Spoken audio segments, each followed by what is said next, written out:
दोस्तों, एक होता है जाहिल और दूसरा होता है महाजाहिल। जाहिल को तो आप समझा सकते हैं, लेकिन महाजाहिल को समझा पाना बहुत मुश्किल है। बहुत मुश्किल। ये महाजाहिल कौन लोग होते हैं, वीडियो में आपको आगे दिखाऊंगा।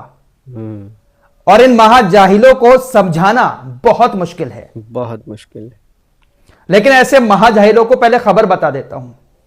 सही बात। सॉरी इस भाषा का इस्तेमाल कर रहा हूं, लेकिन जब जाहिल जहालत पर आ जाता है ना, तो उसको जवाब देना पड़ता है। सबसे पहले खबर आपको बता देता हूं कि इजराइल अब इजराइल नहीं, ग्रेटर इजराइल बनने जा रहा है। Greater Israel. और ग्रेटर इजराइल में अब फिलिस्तीन भी होगा, गाजा भी होगा, सीरिया भी होगा, मिस्र और जॉर्डन भी होगा। और कुछ ही दिनों के बाद ग्रेटर इजराइल सऊदी अरब तक भी पहुंच जाएगा। इजराइल के मंत्री, इजराइल के नेता ऐसे ही बड़ी बड़ी बातें फेंकते नहीं हैं। नहीं, उसके पीछे कोई ना कोई उनकी प्लानिंग चल रही होती है। प्लानिंग जरूर, इसीलिए बड़ी बड़ी बातें करते हैं। इजराइल के कई सारे नेता इस बात को कह चुके हैं कि इजराइल बहुत जल्द ग्रेटर इजराइल बनेगा और ग्रेटर इजराइल सीरिया से होता हुआ सऊदी अरब तक जाएगा। और इसकी शुरुआत हो चुकी है। गाजा में कब्जा कर लिया है बहुत सारी जगहों पर। वेस्ट बैंक को भी अपने कब्जे में ये लोग कर रहे हैं। फिलिस्तीन तो तकरीबन इनके कब्जे में आ ही चुका है। उधर लेबनान में भी कुछ जगहों पर ये लोग कब्जा कर चुके हैं। सीरिया बचा था। राजधानी दमिश्क से सिर्फ 15 किलोमीटर दूर रह गई है इजराइल की सेना।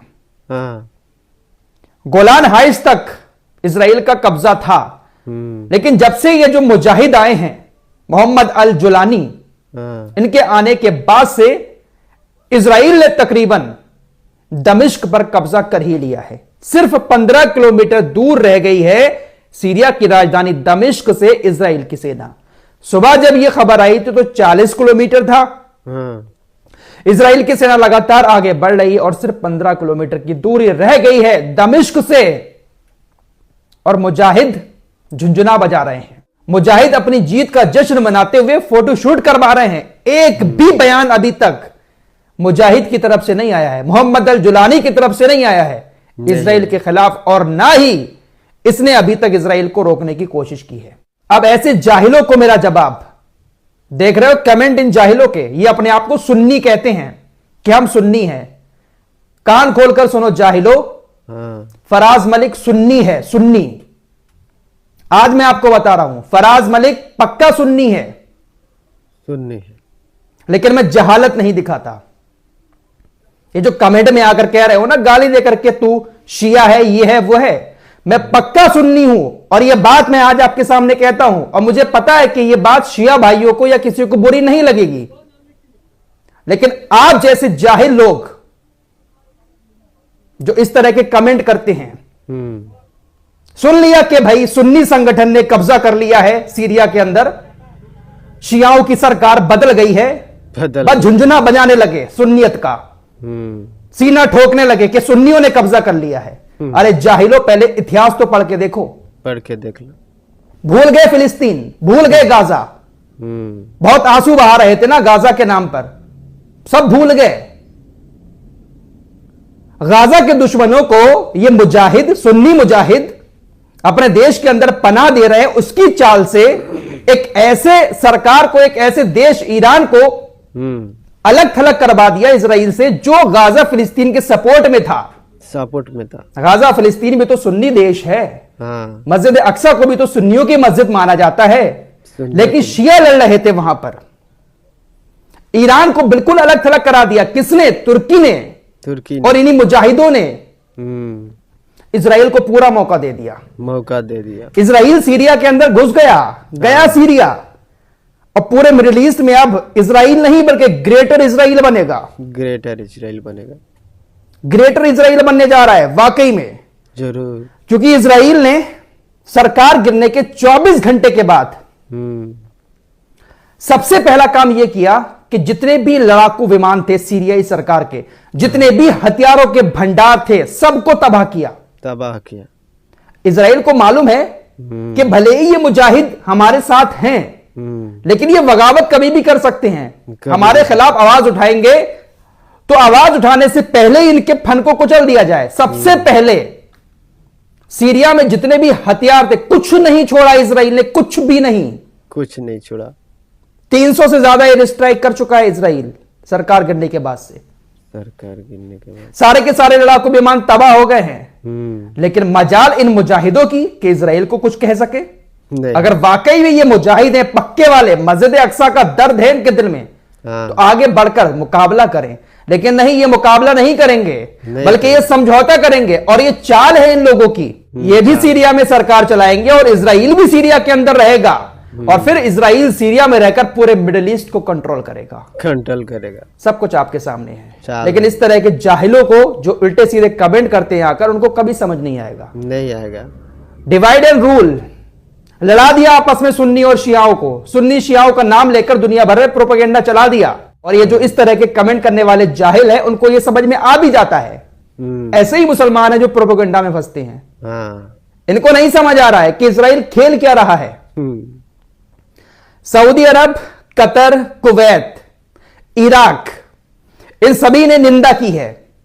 इसराइल सीरिया के अंदर बढ़ रहा है, ये सभी लोग उसकी निंदा कर रहे हैं। तुर्की ने भी इसको गलत कहा है।